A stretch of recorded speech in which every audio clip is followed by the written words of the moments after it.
Ma famille m'a jeté dehors quand je leur ai annoncé que j'étais enceinte. Tu n'es qu'une ratée bonne à rien, tu n'arriveras jamais à rien, a dit mon père, et ma mère a ajouté, une déception de fille. Une semaine plus tard, j'ai découvert que j'avais gagné 140 millions de dollars à la loterie. Quand ils l'ont appris, ils sont revenus en suppliant. Alors, j'ai fait ce que n'importe qui aurait fait. Je m'appelle Sarah et j'ai 26 ans. D'où nous regardez-vous aujourd'hui? Laissez votre ville dans les commentaires ci-dessous et cliquez sur j'aime et abonnez-vous si vous vous êtes déjà senti complètement abandonné par les personnes qui étaient censées vous aimer inconditionnellement. Le salon de la maison de mon enfance m'a soudainement semblé être un tribunal où j'avais déjà été reconnu coupable. Mes mains tremblaient tandis que je serrais mon sac à main, essayant encore d'assimiler la cruauté de leurs paroles. J'avais répété cette conversation pendant des semaines, imaginant différents scénarios.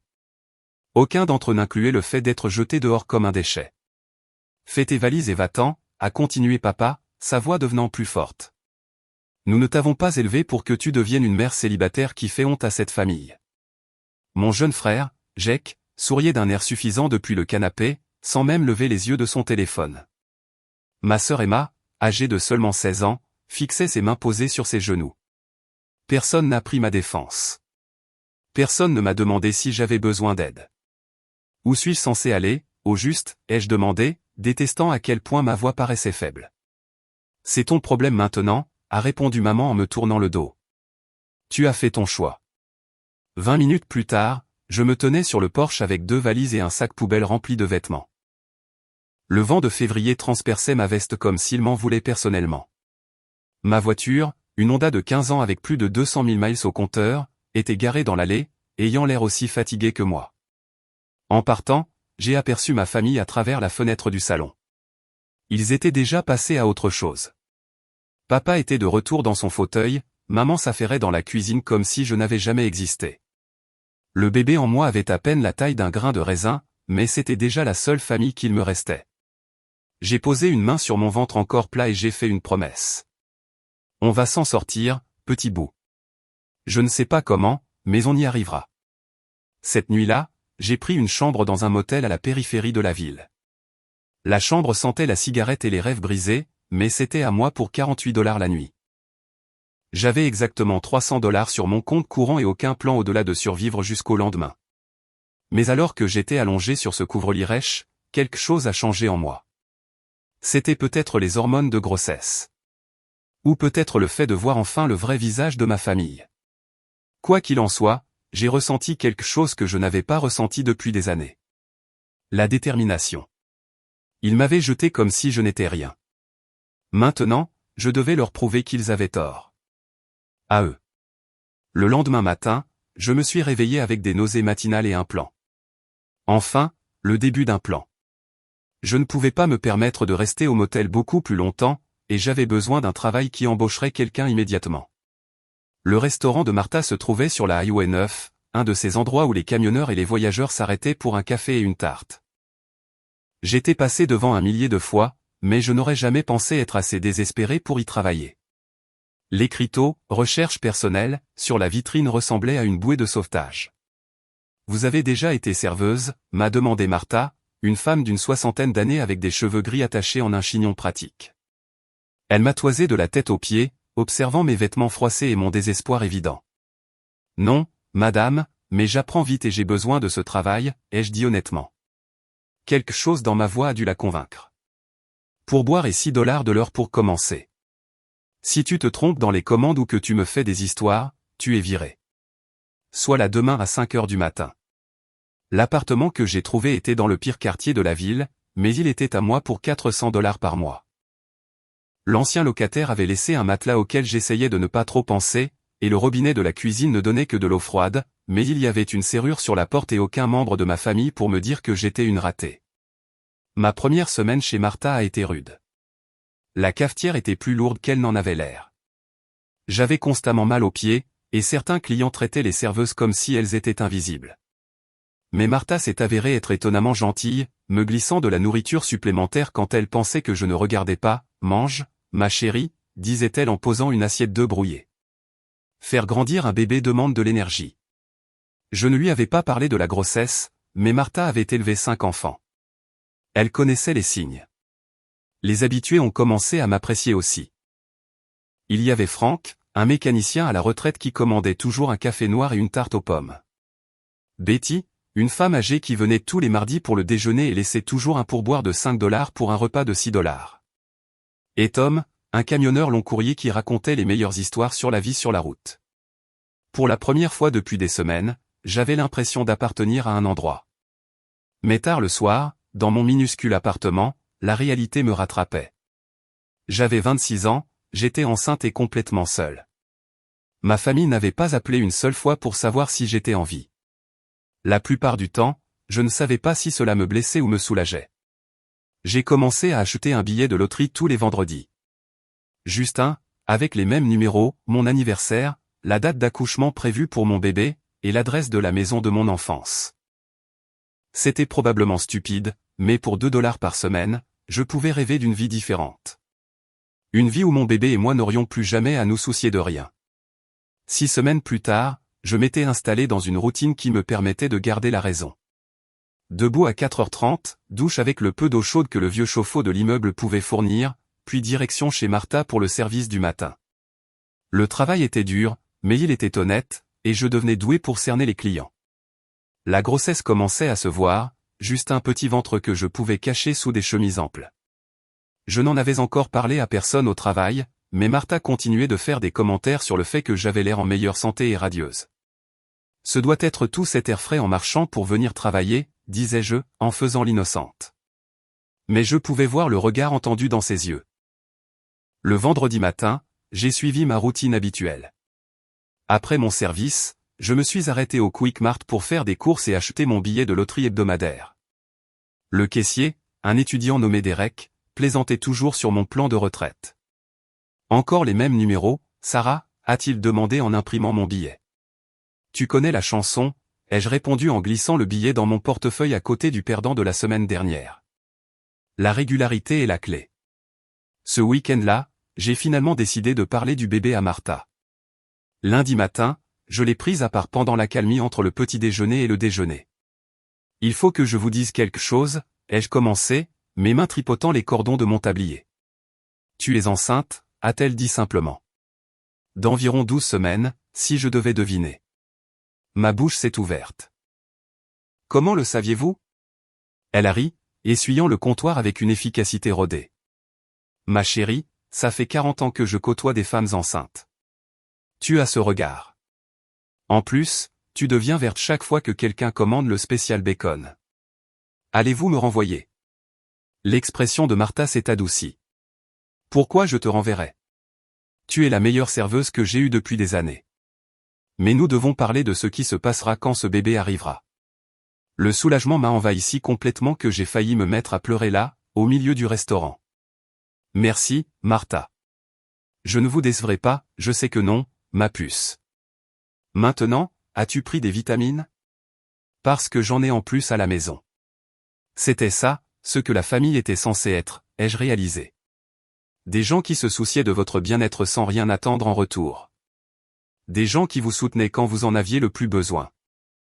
Ce soir-là, assise dans mon appartement avec une tasse de thé, je me sentais enfin optimiste quant à l'avenir. J'avais un travail, un endroit où vivre, et quelqu'un qui se souciait de moi et du bébé. Ce n'était pas la vie que j'avais prévue, mais c'était la mienne. Le billet de loterie de vendredi était sur ma table de cuisine, oublié jusqu'à ce que je me souvienne du tirage de samedi. J'ai affiché les numéros sur mon téléphone, plus par habitude que par espoir. Mes doigts se sont engourdis en vérifiant les numéros 1, 2, 3 fois. J'avais gagné. J'ai fixé l'écran de mon téléphone jusqu'à ce que mes yeux me brûlent, certaine d'avoir une hallucination. Les numéros sur le site de la loterie correspondaient parfaitement à ceux de mon billet froissé. Tous, sans exception. Premier prix, 140 millions de $. Mes mains tremblaient si violemment que j'ai fait tomber le téléphone. Il a heurté la table de la cuisine et je suis resté assise là, à respirer comme si j'avais couru un marathon. Cela ne pouvait pas être réel. Des choses comme ça n'arrivaient pas à des gens comme moi. Mais quand j'ai repris le téléphone, les numéros étaient toujours là, toujours correspondants. J'ai appelé le bureau de la loterie 3 fois avant de trouver le courage de parler à quelqu'un. La femme au téléphone a été patiente pendant que je bafouillais mes informations, me demandant de répéter les numéros de mon billet à 2 reprises. « Félicitations, madame », a-t-elle dit. « Vous devrez vous présenter à notre bureau principal à Denver pour réclamer votre prix. Je vous suggère d'amener un avocat. » Un avocat? Je n'avais même pas un manteau d'hiver correct, et elle me disait d'amener un avocat. Les jours suivants se sont déroulés dans un brouillard. J'ai continué à faire mes services chez Martha, en partie parce que j'avais besoin de l'argent pour aller à Denver, et en partie parce que j'étais terrifié que tout cela ne soit qu'une blague cruelle. Mais Martha a remarqué que quelque chose était différent. « Tu sembles distraite ces derniers temps », a-t-elle dit mercredi matin, en remplissant la cafetière. « Tout va bien avec le bébé ?» Le bébé va bien, ai-je dit, et c'était vrai. Pour la première fois depuis que j'avais découvert que j'étais enceinte, tout allait bien se passer. Je suis allé à Denver ce vendredi-là dans ma Honda cabossée, priant pour qu'elle fasse le trajet de 3 heures sans tomber en panne. Le bureau de la loterie se trouvait dans un immeuble étincelant du centre-ville qui me donnait l'impression d'être mal habillé avec mes vêtements de friperie. La réunion elle-même était surréaliste. Des papiers à signer, des photos à prendre, des décisions à prendre entre un versement unique ou des paiements échelonnés. J'ai choisi le versement unique, même après impôt, 91 millions de dollars ont été déposés sur un compte que j'avais ouvert ce matin-là. Que ferez-vous en premier, a demandé la responsable des relations publiques, tenant un énorme chèque en carton pour les photos. J'ai pensé à ma famille, qui m'avait mise à la porte parce que j'étais enceinte. J'ai pensé à mon minuscule appartement sans eau chaude. J'ai pensé à mon bébé, qui ne saurait jamais ce que c'était que de ne pas être désiré. Disparaître, ai-je dit avec un sourire. Et pour la première fois depuis des mois, je le pensais vraiment. La première chose que j'ai achetée a été une voiture fiable, rien de tape à accent grave-l'œil. Je n'étais pas encore prête pour ce genre d'attention, mais une Toyota d'occasion qui démarrait tous les matins et avait un chauffage qui fonctionnait. Le vendeur n'arrêtait pas de me demander si j'étais sûr de ne pas vouloir regarder quelque chose de plus récent, mais je n'étais pas prête à expliquer d'où venait mon argent. Ensuite, un véritable appartement. J'ai trouvé un 2 pièces meublé dans un quartier calme de la ville avec de l'eau chaude et une cuisine qui ne sentait pas la cigarette. Le propriétaire voulait le premier mois, le dernier mois et une caution. J'ai payé 6 mois d'avance en espèces, juste parce que je le pouvais. Martha l'a remarqué quand j'ai donné mon préavis de 2 semaines. « Tu as trouvé quelque chose de mieux ?» a-t-elle demandé, sincèrement inquiète. « On peut dire ça », ai-je répondu, incapable de m'arrêter de sourire. « Mais Martha, vous m'avez sauvé la vie ces derniers mois. Je veux faire quelque chose pour vous. » Je lui ai glissé une enveloppe contenant 10 000 dollars en espèces pour tous les repas gratuits et la gentillesse. Elle l'a ouverte, a eu le souffle coupé et a immédiatement essayé de me la rendre. « Sarah, je ne peux pas accepter ça. Où as-tu trouvé autant d'argent ? » J'ai gagné à la loterie, ai-je dit simplement, et vous étiez la seule personne à m'avoir traité comme de la famille quand ma vraie famille m'a mise à la porte. Martha m'a serré si fort dans ses bras que je pouvais à peine respirer, des larmes coulant sur nos 2 visages. « Promets-moi que tu resteras intelligente avec cet argent, a-t-elle murmuré. « Je le promets. » Les semaines suivantes ont été un tourbillon où j'ai tranquillement mis en place ma nouvelle vie. J'ai rencontré des conseillers financiers, ouvert des comptes d'investissement et acheté une maison modeste dans un quartier agréable de l'autre côté de la ville. Rien de trop extravagant, une maison de 3 chambres avec un jardin où mon bébé pourrait jouer un jour. J'ai aussi commencé à voir un vrai médecin pour le suivi prénatal au lieu de dépendre de la clinique gratuite. Le docteur Rodriguez était gentil et minutieuse, m'assurant que le bébé et moi étions en parfaite santé. « Vous semblez beaucoup plus détendu que la plupart des futures mamans », a-t-elle observé lors d'un rendez-vous. « J'ai eu de bonnes nouvelles récemment, ai-je dit, une main sur mon ventre qui s'arrondissait. Le stress financier était hors de question, mais le meilleur, c'était le silence. Pas d'appel téléphonique exigeant de l'argent pour des factures que je n'avais pas créées. Pas de culpabilisation sur les obligations familiales. Personne pour me dire que j'étais une ratée. J'ai décoré la chambre du bébé en jaune et vert tendre. Ne sachant pas si j'attendais un garçon ou une fille, mais voulant que mon bébé arrive dans un endroit magnifique. En suspendant de minuscules vêtements dans le placard, j'imaginais toutes les façons dont je m'assurerais que cet enfant sache qu'il était désiré et aimé. Mon téléphone n'avait pas sonné une seule fois depuis que j'avais déménagé. Pas que j'en sois surprise. Ma famille avait clairement exprimé sa position, mais parfois, tard dans la nuit, je me demandais s'ils avaient remarqué que j'étais parti. Cette question a trouvé sa réponse plus tôt que prévu. L'appel est arrivé un mardi matin alors que je lisais des livres sur la grossesse dans mon nouveau salon. Un numéro inconnu, mais l'indicatif régional m'était familier. Contre toute attente, j'ai répondu. Sarah ? Sarah, ma chérie, c'est toi. La voix de ma mère était douce comme du miel, un ton que je n'avais pas entendu depuis mes 12 ans. Bonjour, maman. Oh, Dieu merci. Nous étions si inquiets. Nous sommes allés à ce motel affreux et ils ont dit que tu avais déménagé il y a des semaines. Personne ne savait où tu étais passé. J'ai failli rire. Inquiet ? Bien sûr. Que veux-tu ? Ce que je veux ? Ma chérie, nous ne voulons rien. Tu nous manques terriblement, c'est tout. Ton père se sent très mal à propos de cette dispute. Tu sais comment il est quand il est stressé par le travail. Le mensonge sortait de sa bouche si facilement. J'admirais presque sa technique. Presque. Comment as-tu eu ce numéro ? Eh bien, nous avons engagé quelqu'un pour te retrouver. Un détective privé. Nous étions à ce point préoccupés. Sa voix prit une tonalité blessée. Sarah, il faut qu'on parle. Tous ensemble. Peux-tu venir dîner à la maison dimanche ? À travers la fenêtre de ma belle nouvelle maison, j'ai regardé une voisine promener son chien. Des gens normaux menant des vies normales. N'ayant probablement jamais à se demander si leurs parents les aimaient vraiment ou s'ils avaient juste besoin de quelque chose. Je ne pense pas que ce soit une bonne idée, maman. S'il te plaît, ma chérie. Nous sommes une famille. C'est ici ta place, et nous voulons t'aider avec le bébé. Nous avons réfléchi, peut-être que nous avons été trop durs avant. Voilà. Il savait pour le bébé, ce qui signifiait qu'il m'avait surveillé d'une manière ou d'une autre. Le détective, probablement. Aider. Comment ? Eh bien, tu peux revenir vivre à la maison, économiser de l'argent. Nous t'aiderons à garder l'enfant quand tu retourneras travailler. Il faut tout un village, tu sais. Je pouvais l'imaginer parfaitement. Moi, de retour dans ma chambre d'enfant, de nouveau dépendante d'eux, écoutant des pics subtils sur mes choix de vie pendant qu'ils jouaient les grands-parents modèles pour leurs amis. C'est généreux, mais je me débrouille très bien toute seule. Une pause. Quand maman a repris la parole, son ton était plus sec. Sarah, sois réaliste. Tu es une mère célibataire qui travaille dans un restaurant. Tu ne peux pas te débrouiller si bien que ça. Il ne savait pas.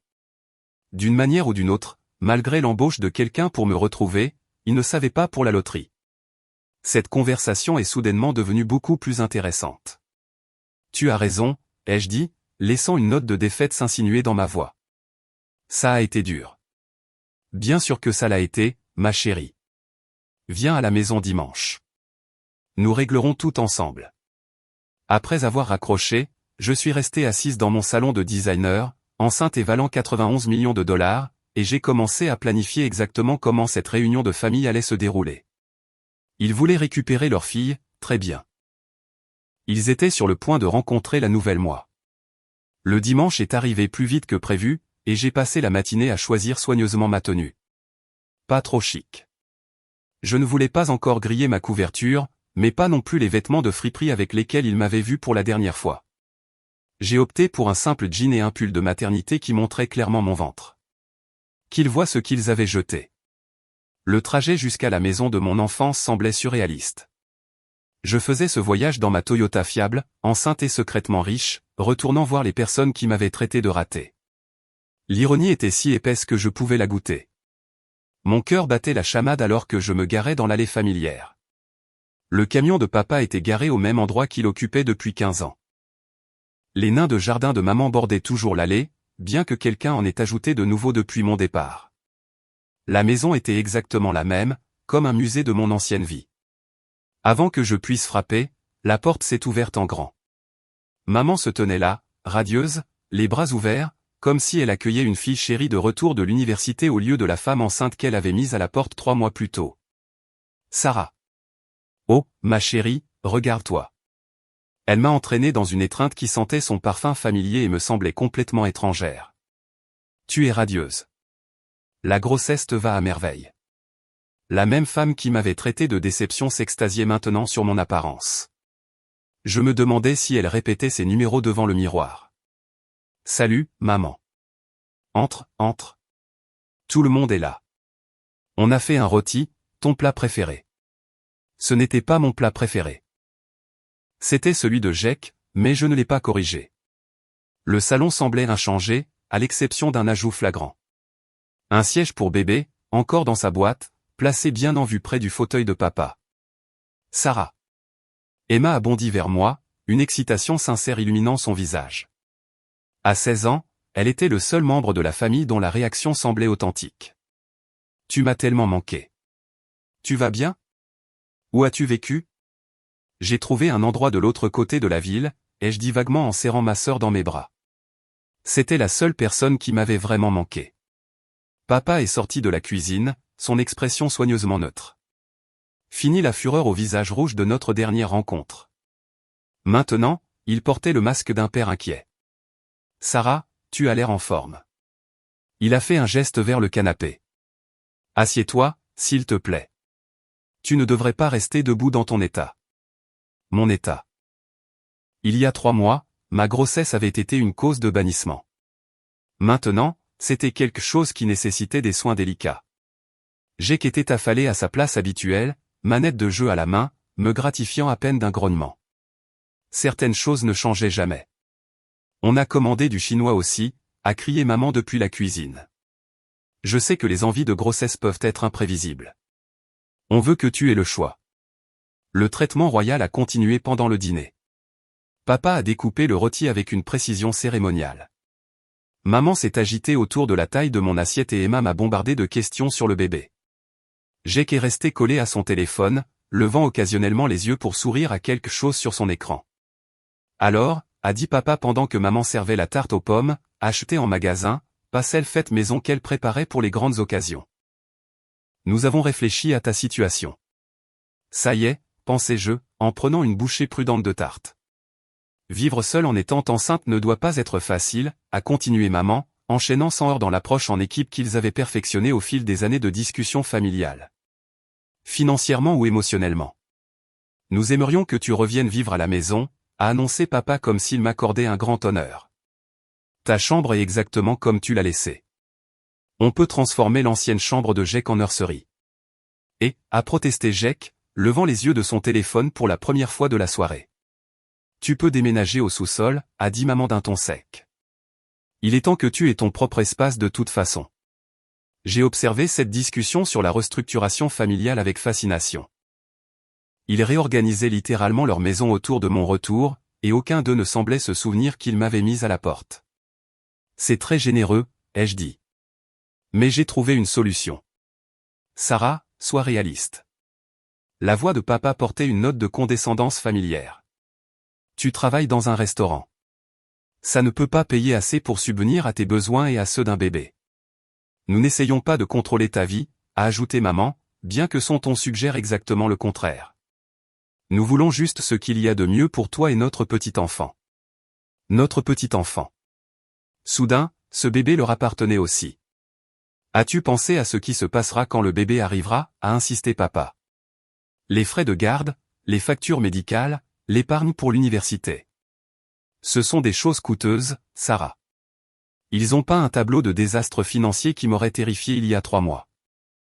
Maintenant, assise sur 91 millions de dollars, je trouvais leur inquiétude presque comique.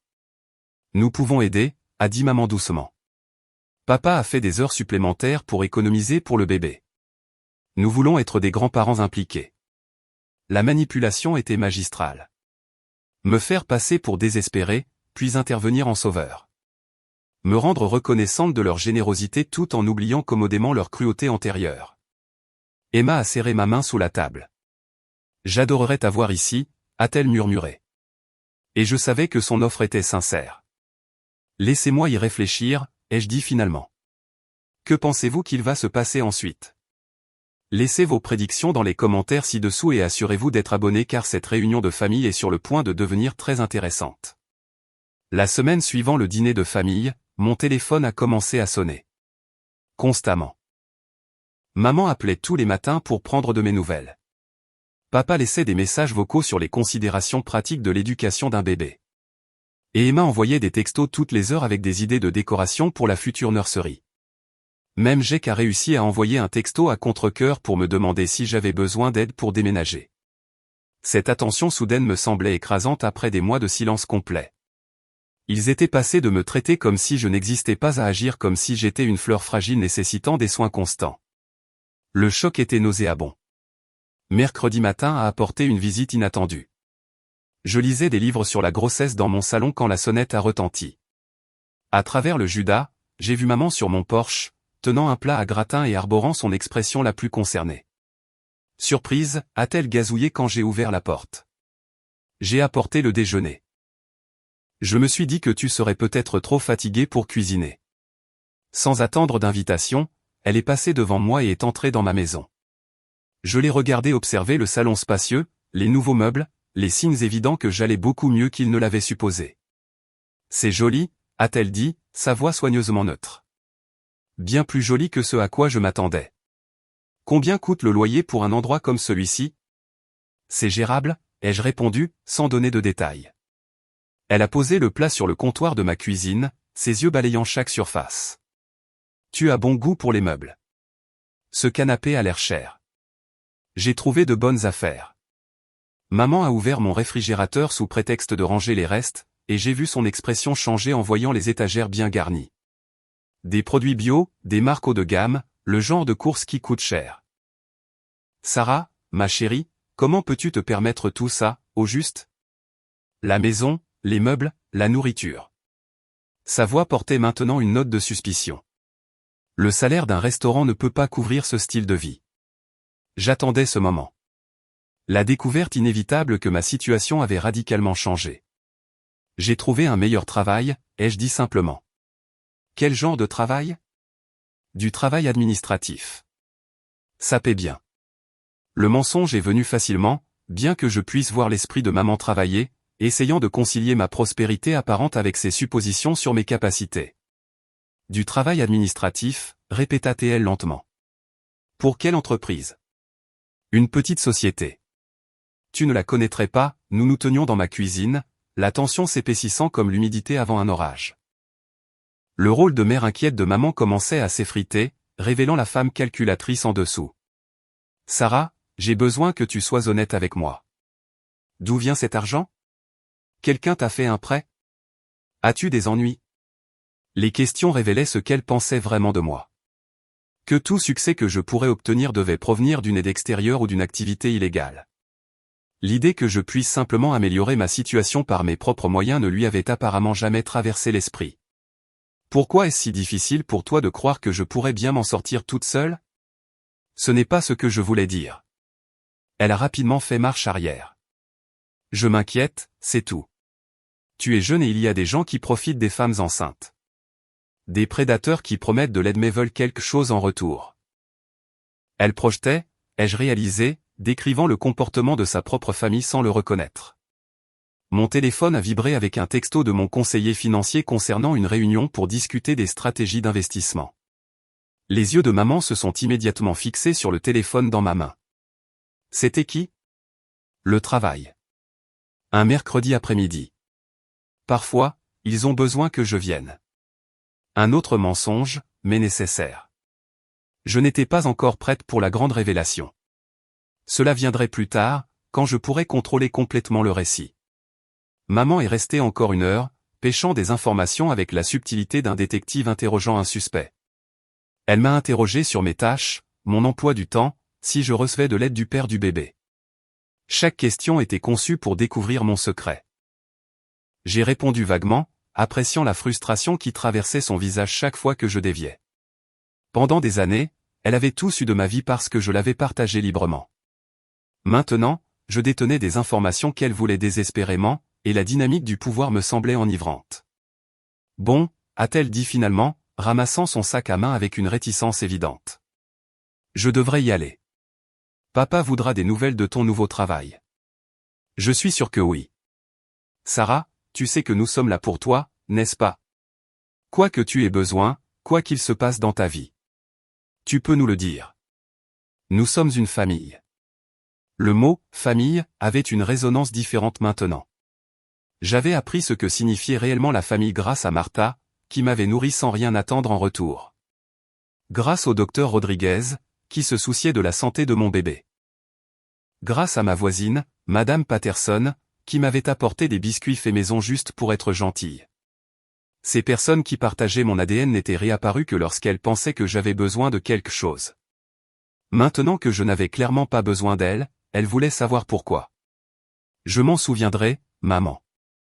Après son départ, je me suis assise dans mon magnifique salon, une main sur mon ventre qui s'arrondissait, et j'ai souri. Ils pensaient m'enquêter, mais en réalité, ils se révélaient eux-mêmes. Leur intérêt soudain n'était pas une question d'amour ou d'inquiétude. C'était une question de contrôle et de curiosité. Bientôt, ils obtiendraient toutes les réponses qu'ils cherchaient, et ils allaient détester chacune d'entre elles. L'embuscade familiale a eu lieu 2 jours plus tard. Je profitais d'une soirée tranquille le vendredi quand ma sonnette a retenti. À travers la fenêtre, je pouvais voir le camion de papa dans mon allée à côté de la berline de maman. Ils avaient décidé de faire une apparition commune. Papa se tenait sur mon porche, l'air sévère et officiel, comme s'il était là pour annoncer des nouvelles importantes. Maman planait derrière lui, serrant son sac à main comme un bouclier. Le rôle de parents inquiets avait été remplacé par quelque chose de plus agressif. « Il faut qu'on parle », a annoncé papa au moment où j'ai ouvert la porte. « À propos de ces secrets que tu nous caches. » Ils sont passés devant moi et sont entrés dans mon salon avec l'assurance de personnes qui croyaient avoir tous les droits d'obtenir des réponses.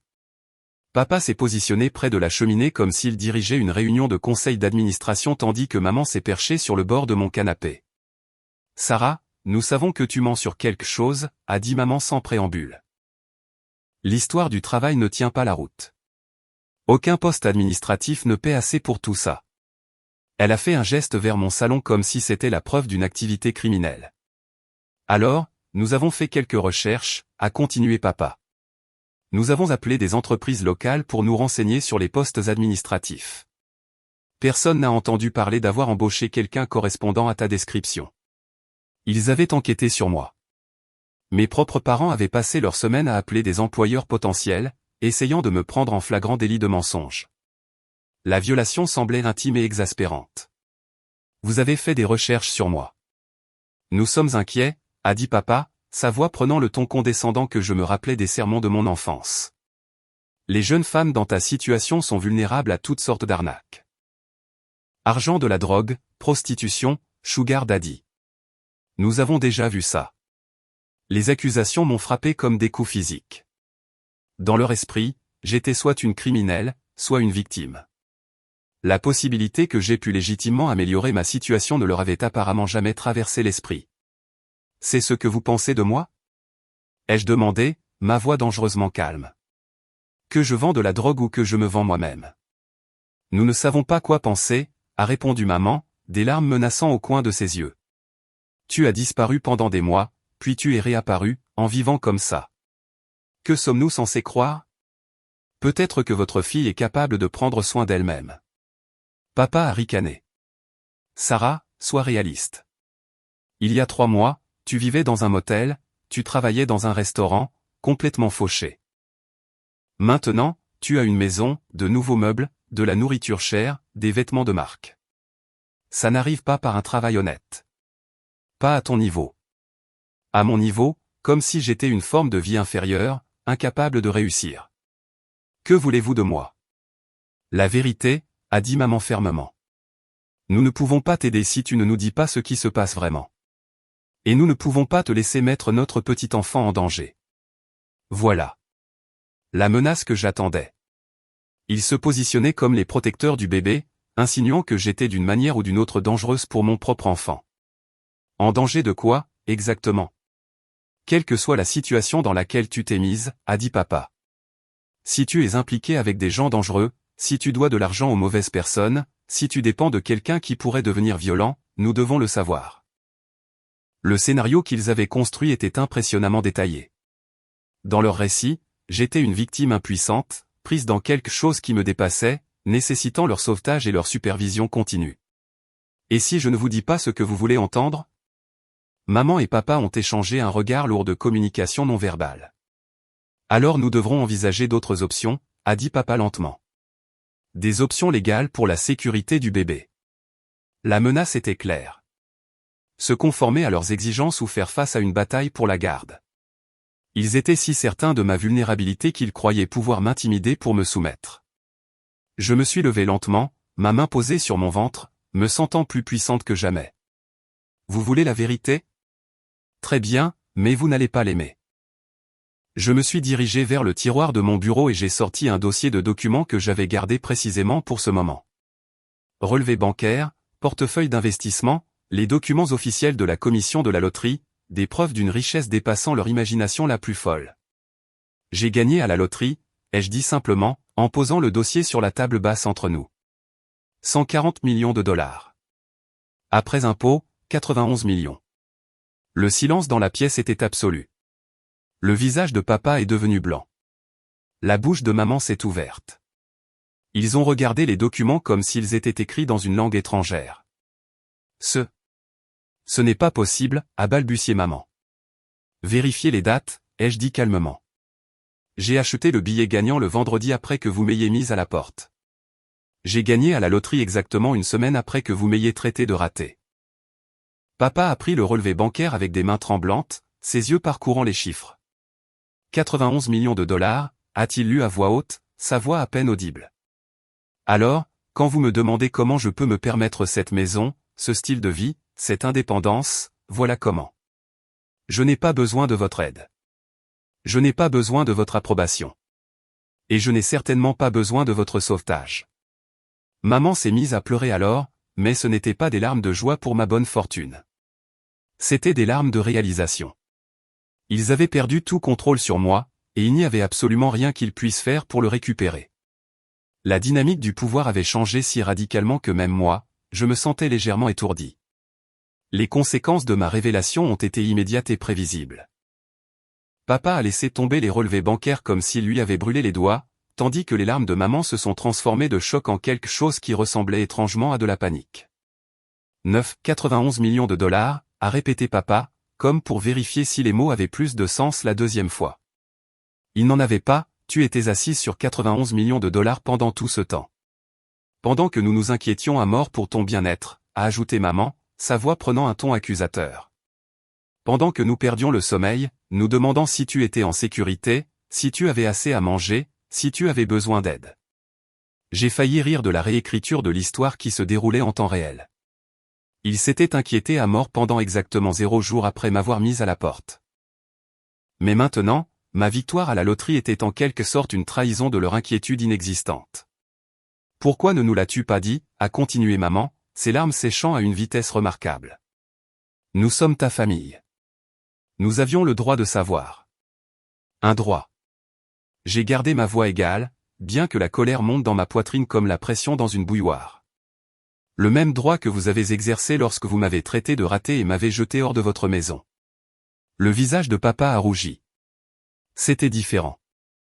Nous étions choqués, émotifs. Les gens disent des choses qu'ils ne pensent pas quand ils sont en colère. Vous pensiez chaque mot. Non, ce n'est pas vrai, a dit maman rapidement. Nous t'aimons, Sarah. Nous t'avons toujours aimé. Oui, nous avons mal géré la nouvelle de la grossesse, mais nous n'avons jamais cessé de nous soucier de toi. Le gaslighting était si fluide, c'était presque artistique. Dans leur version des faits, ils étaient des parents aimants qui avaient commis une seule erreur, pas des gens qui avaient abandonné leur fille enceinte sans un regard en arrière. Où étaient les appels téléphoniques? Ai-je demandé. Où étaient les visites pour vérifier si j'allais bien? Où était le moindre signe de cet amour et de cette inquiétude supposée? Nous pensions que tu avais besoin d'espace, a dit papa faiblement. Pendant 3 mois. Nous te donnions le temps de réaliser que la famille est importante, a expliqué maman. Nous pensions que tu reviendrais quand tu serais prête à être raisonnable. Raisonnable? Leur mot de code pour docile. Mais tu n'es pas revenu, a continué papa, sa voix se durcissant. Tu es resté à l'écart, menant cette vie secrète, nous mentant sur ta situation.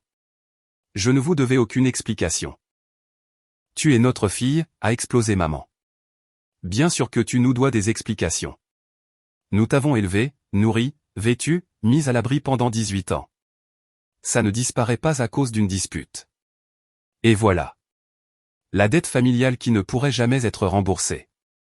Selon leur logique, la responsabilité parentale de base avait créé une obligation à vie de ma part. J'ai gagné à la loterie une semaine après que vous m'ayez renié, ai-je dit tranquillement. Une semaine. Comprenez-vous ce que cela signifie? Ils m'ont regardé d'un air vide. Cela signifie que lorsque j'avais le plus besoin de vous, lorsque j'étais effrayée, seule et enceinte, vous n'étiez pas là.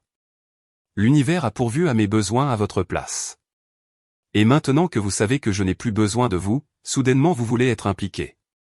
Ce n'est pas juste, a protesté papa. Nous ne savions pas que tu allais gagner à la loterie. Exactement mon point. Vous avez pris votre décision en fonction de qui vous pensiez que j'étais. Une ratée qui n'arriverait jamais à rien. Vous aviez tort. L'expression de maman a changé. Et je pouvais l'avoir calculé. Les larmes se sont complètement arrêtées, remplacées par l'attention concentrée qu'elle accordait à la résolution de problèmes. Sarah, nous avons fait des erreurs. Nous l'admettons. Mais nous sommes là maintenant, et nous voulons arranger les choses. Comment? Eh bien, pour commencer, tu ne devrais pas vivre seule en étant enceinte, et tu auras besoin d'aide avec le bébé. Les ressources financières sont merveilleuses, mais on ne peut pas acheter le soutien familial. Je l'ai regardé pivoter en temps réel, se transformant de parents inquiets en fournisseurs de services nécessaires. Elle se repositionnait comme indispensable malgré les preuves évidentes du contraire. Je pense que je me suis assez bien débrouillée toute seule. Vraiment, a interjeté papa. L'argent ne résout pas tout, Sarah. Tu as toujours besoin de gens qui se soucient de toi. Tu as toujours besoin des conseils de personnes ayant plus d'expérience de la vie. La condescendance était à couper le souffle. Même avec 91 millions de dollars en banque, j'étais encore trop jeune, trop inexpérimentée, trop fondamentalement inadéquate pour gérer ma propre vie. Que proposez-vous exactement? Reviens vivre à la maison, a dit maman immédiatement. Nous t'aiderons à investir judicieusement, à faire en sorte que l'argent dure, à te fournir un soutien émotionnel pendant ta grossesse. Et en retour? Un autre regard échangé entre eux, chargé de signification que je commençais seulement à comprendre. Nous sommes une famille, a dit papa simplement. Nous n'avons besoin de rien en retour, sauf la chance de faire à nouveau partie de ta vie. Le mensonge était si évident qu'il en était presque insultant. Mais j'ai joué le jeu, curieuse de voir jusqu'où il pousserait cette performance. Je vais y réfléchir, ai-je dit. Le soulagement sur leur visage fut immédiat et révélateur. Ils croyaient réellement pouvoir manipuler une multimillionnaire aussi facilement qu'ils avaient contrôlé leur fille fauchée et désespérée. Ça allait être plus amusant que je ne l'avais prévu.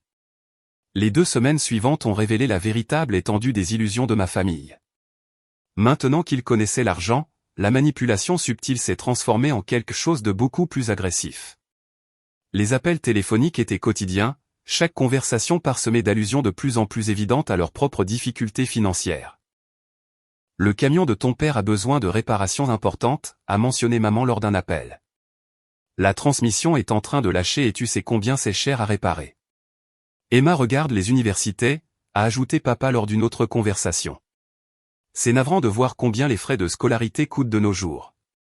Nous voulons l'aider, mais nos économies ne sont plus ce qu'elles étaient. Même Jack, qui avait à peine reconnu mon existence pendant des années, est soudainement devenu bavard. J'ai pensé à créer ma propre entreprise, a-t-il annoncé lors d'une visite surprise. J'ai juste besoin d'un capital de départ. Rien de bien méchant. Les demandes n'étaient pas directes. Ils étaient trop malins pour ça. Au lieu de cela, ils peignaient des tableaux de difficultés et laissaient tomber des indices sur des opportunités, attendant que je propose mon aide comme la fille magnifique qu'ils croyaient encore que je pourrais devenir. Mais la vraie révélation est venue lorsque j'ai décidé de tester leurs intentions de manière définitive. J'ai convoqué une réunion de famille pour le samedi après-midi, prétendant avoir des nouvelles importantes à partager. Ils sont arrivés chez moi avec un empressement presque comique. Papa dans sa plus belle chemise, maman portant des biscuits faits maison, même Jack réussissant à se doucher et à changer de vêtements pour l'occasion. J'ai réfléchi à ce que vous avez dit, ai-je commencé une fois qu'ils se sont installés dans mon salon. Sur l'importance de la famille, sur le besoin de soutien pendant cette période. Leurs visages se sont illuminés d'expressions identiques de satisfaction. Enfin, la fille prodigue voyait la raison. Alors, j'ai pris quelques décisions concernant l'argent. Maman s'est penchée en avant, les yeux brillants d'anticipation. Je crée un fonds en fiducie pour l'éducation du bébé. 5 millions de dollars gérés par des conseillers professionnels. Intouchables jusqu'à l'âge de l'université. Hochement de tête tout autour. C'était censé, responsable, exactement ce qu'ils espéraient entendre. Je donne aussi 10 millions à des œuvres de charité, plus précisément au refuge local pour femmes. Je veux aider d'autres femmes qui ont été mises à la porte par leur famille en temps de crise. La température dans la pièce a semblé chuter de plusieurs degrés. Le sourire de papa est devenu forcé tandis que l'expression de maman s'est transformée en quelque chose ressemblant à de la panique. C'est très généreux, a dit papa prudemment. Mais ne penses-tu pas que tu devrais être plus conservatrice avec l'argent? Peut-être commencer par de plus petits dons, voir comment ça se passe. J'ai aussi décidé d'acheter le restaurant de Martha, ai-je continué, ignorant sa suggestion. La femme qui m'a embauché quand personne d'autre ne voulait de moi mérite de prendre sa retraite confortablement. Je lui paie 2 millions pour l'entreprise et je lui donne un autre million en guise de remerciement. Le visage de maman était devenu complètement blanc. Elle me regardait donner de l'argent à un rythme alarmant, de l'argent qu'elle avait clairement dépensé mentalement pour les besoins de sa propre famille. Sarah, a-t-elle dit, sa voix tendue par un désespoir mal contrôlé. Ce sont de beaux gestes, mais tu dois penser à ton propre avenir et à celui de ton enfant. Ce genre de dépense est imprudent. Vraiment? Il me restera encore plus de 70 millions de dollars. Cela peut sembler beaucoup maintenant, mais l'argent disparaît plus vite qu'on ne le pense. Tu dois être pratique. Je me suis levé et je me suis dirigé vers ma fenêtre, regardant le jardin que j'avais prévu d'aménager. Vous savez ce qui est intéressant? Quand j'étais fauchée et enceinte, vivant dans un motel, travaillant dans un restaurant pour des pourboires, aucun de vous ne s'inquiétait de mon avenir. Maintenant que j'ai plus d'argent que je ne pourrais en dépenser en 3 vies, soudainement vous vous inquiétez pour ma sécurité financière. Ce n'est pas juste, a protesté Jake. Jake, nous ne savions pas à quel point les choses allaient mal pour toi. Vous ne vouliez pas savoir. Emma, qui était restée inhabituellement silencieuse pendant tout cet échange, a finalement pris la parole. Sarah, est-ce que tu fais tout ça parce que tu es en colère contre nous? Parce que si c'est le cas, peut-être devrions-nous en parler au lieu de prendre des décisions financières irréversibles. Je me suis tourné pour regarder ma sœur de 16 ans, la seule personne dans la pièce dont l'inquiétude semblait sincère. Je ne prends pas ces décisions par colère, monsieur, je les prends parce qu'elles sont justes. Je donne de l'argent à des gens qui m'ont aidé quand j'en avais besoin et à des causes qui comptent pour moi. C'est ce que les gens avec des ressources devraient faire. Mais nous? La question venait de maman, et elle l'a posée avec un désespoir si nu que tout le monde dans la pièce s'est figé. Enfin, le masque était complètement tombé. Et vous? Nous sommes ta famille. Nous t'avons élevé. Nous t'aimions avant que tu aies de l'argent et nous t'aimons maintenant. Ne méritons-nous pas une certaine considération? Vous m'aimiez tellement que vous m'avez traité de raté et m'avez mise à la porte quand j'avais le plus besoin de vous. Nous avons fait une erreur, a explosé papa. Une erreur. Vas-tu nous punir pour toujours? Je ne punis personne. Je ne vous récompense simplement pas, le silence qui a suivi était assourdissant. 4 personnes étaient assises dans mon salon, comprenant enfin que leur plan pour profiter de ma bonne fortune avait été complètement irréaliste. Alors c'est tout, a demandé maman tranquillement. Tu vas simplement nous exclure de ta vie? Je vais vivre ma vie selon mes valeurs. Si vous voulez une relation avec moi et mon enfant, vous êtes les bienvenus pour essayer d'en mériter une, mais elle ne viendra pas avec un chèque. La réunion s'est terminée peu après, ma famille sortant en silence, abasourdie. En les regardant partir, j'ai ressenti quelque chose que je n'avais pas ressenti depuis des mois. Une paix totale. Demain apporterait la confrontation finale. J'étais sûr qu'il n'était pas du genre à accepter la défaite avec grâce. Mais pour ce soir, j'étais exactement là où je devais être, dans ma propre maison, portant mon enfant, ne devant de compte à personne d'autre qu'à moi-même.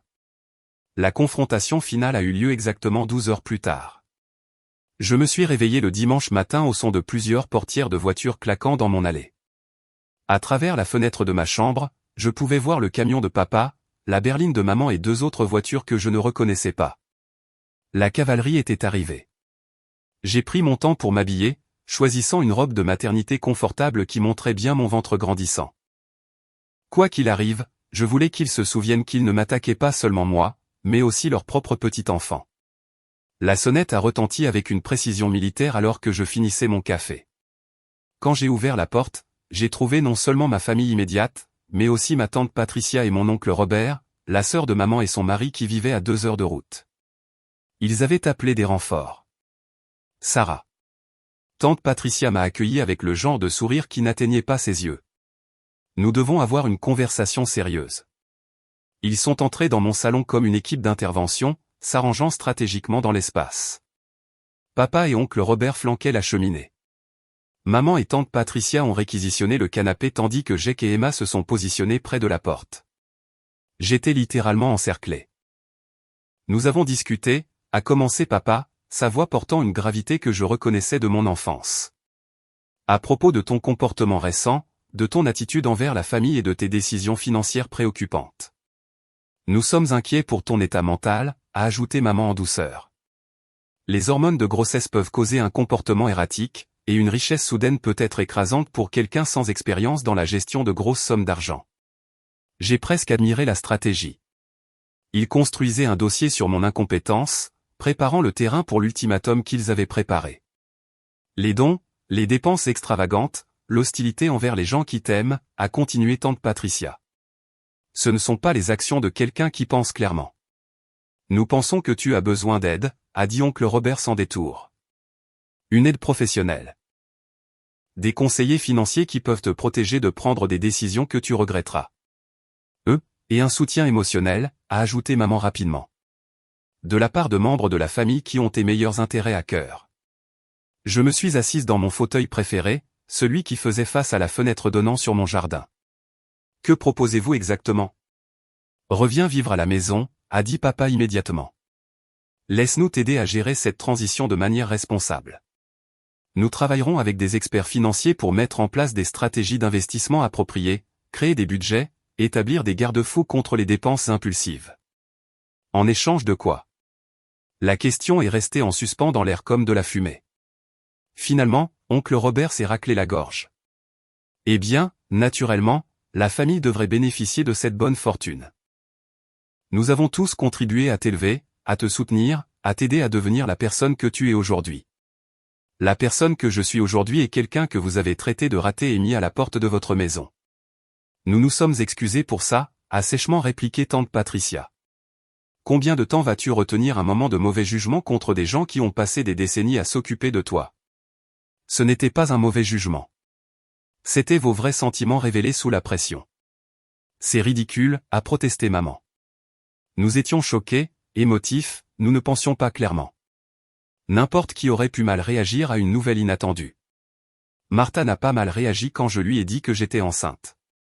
Le docteur Rodriguez ne m'a pas mise à la porte de son cabinet. Madame Patterson d'un accent grave côté ne m'a pas traité de raté quand elle a appris pour le bébé. C'est drôle comme seule ma famille n'a pas pu gérer la nouvelle avec une décence humaine de base. Les comparaisons ont fait mouche. Je pouvais voir l'inconfort sur leur visage alors qu'ils réalisaient à quel point ils se comparaient mal à des étrangers qui m'avaient montré de la gentillesse. Mais nous sommes là maintenant, a dit papa désespérément. Nous voulons arranger les choses. En contrôlant mon argent. En t'aidant à le gérer de manière responsable, a explosé maman. Sarah, tu as 26 ans et aucune expérience dans la gestion de la richesse. Tu prends des décisions émotionnelles qui pourraient te ruiner en quelques années. Comme faire des dons à des œuvres de charité, comme donner des millions sur un coup de tête, a interjeté oncle Robert. Cet argent pourrait assurer l'avenir de ta famille pour des générations, et tu le jettes par dépit. Je le donne à des gens et à des causes qui comptent pour moi. C'est exactement à ça que sert l'argent. Et les frais de scolarité d'Emma? A exigé maman. Et la retraite de tes parents? Et les opportunités commerciales de ton neveu Jake? Ne comptons-nous pas du tout pour toi? Et voilà. La culpabilité qui m'avait contrôlé pendant 26 ans.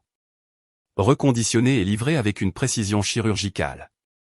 J'étais censé avoir honte de ne pas m'être porté volontaire pour résoudre les problèmes de tout le monde avec ma bonne fortune. Emma, qui était restée silencieuse pendant la majeure partie de cette embuscade, a finalement pris la parole. Je ne veux pas que Sarah paie pour mon université, a-t-elle dit tranquillement. Je peux obtenir des bourses, prendre des prêts. Je n'ai pas besoin de son argent. Les adultes dans la pièce se sont tournés pour la regarder comme si elle avait parlé dans une autre langue. Emma, ne sois pas ridicule, a grondé maman. Bien sûr que tu veux de l'aide pour l'université. Non, je n'en veux pas. Pas de la part de quelqu'un qui ne veut pas le donner librement. Ce n'est pas un cadeau. C'est une obligation. Ma sœur de 16 ans a compris quelque chose que les adultes ne pouvaient pas saisir. Que la générosité forcée n'était pas du tout de la générosité. Emma a raison, ai-je dit en me levant lentement. Et c'est exactement pourquoi aucun de vous ne recevra un centime de ma part. La pièce a éclaté. Papa a crié sur les obligations familiales. Maman a pleuré sur l'ingratitude. Oncle Robert a menacé de poursuites judiciaires. Et tante Patricia m'a traité d'égoïste et d'ingrate. Seuls Emma et Jake sont restés silencieux. Jake parce qu'il textotait probablement, et Emma parce qu'elle était la seule à avoir un peu de bon sens. Je pense que vous devriez tous partir maintenant, ai-je dit quand le bruit s'est finalement calmé. Tu fais une énorme erreur, a prévenu papa. La famille est tout ce que tu as vraiment dans ce monde. L'argent ne t'aimera pas en retour. Non, mais il ne me mettra pas à la porte quand je serai enceinte et effrayée non plus. Après leur départ, je me suis assise dans mon salon paisible, une main sur mon ventre, et j'ai pensé à la famille que je construisais. Mon enfant ne saurait jamais ce que c'était que l'amour conditionnel. Il n'aurait jamais à mériter l'affection par la conformité ou à craindre de perdre le soutien pour avoir fait des choix indépendants. 6 mois plus tard, je me promenais dans le parc près de chez moi quand j'ai rencontré Emma. Elle était avec une amie, toutes deux dans leur toge de fin d'études secondaires, célébrant de toute évidence. Sarah. Emma a couru vers moi et m'a serré dans ses bras avec précaution, attentive à mon ventre très proéminent. Comment te sens-tu? Comme si j'étais sur le point d'exploser, ai-je ri. La remise des diplômes, c'était aujourd'hui. Oui. Et devine quoi? J'ai eu une bourse complète pour l'université d'État. Mérite académique, pas de relation familiale. J'ai rayonné en la regardant. Emma, c'est incroyable. Je suis si fier de toi. Merci. Et Sarah, je veux que tu saches que ce que tu as fait était juste. Leur tenir tête. Je veux dire, j'ai observé comment ils traitent les gens depuis ce jour chez toi. Et ce n'est pas bon. Ils ne se soucient que de ce que les autres peuvent faire pour eux. Comment ça se passe à la maison? Tendu. Maman et papa sont toujours en colère à propos de l'argent. Ils ont engagé un avocat pour voir s'ils pouvaient contester ta compétence, mais apparemment, être riche et enceinte ne te rend pas légalement incapable de gérer tes propres affaires. Nous avons marché ensemble un moment, parlant de ses projets universitaires et de mes préparatifs pour le bébé. Alors que nous atteignions l'entrée du parc, Emma s'est tournée vers moi avec une expression sérieuse. Je sais qu'ils sont notre famille, mais tu ne leur dois rien. Tu as construit quelque chose de bien pour toi et ton bébé. Ne les laisse pas te culpabiliser pour le détruire. 3 semaines plus tard, j'ai donné naissance à une petite fille en bonne santé. Je l'ai appelée Hope, espoir, parce que c'est exactement ce qu'elle représentait. L'espoir d'un avenir meilleur. L'espoir d'un amour inconditionnel.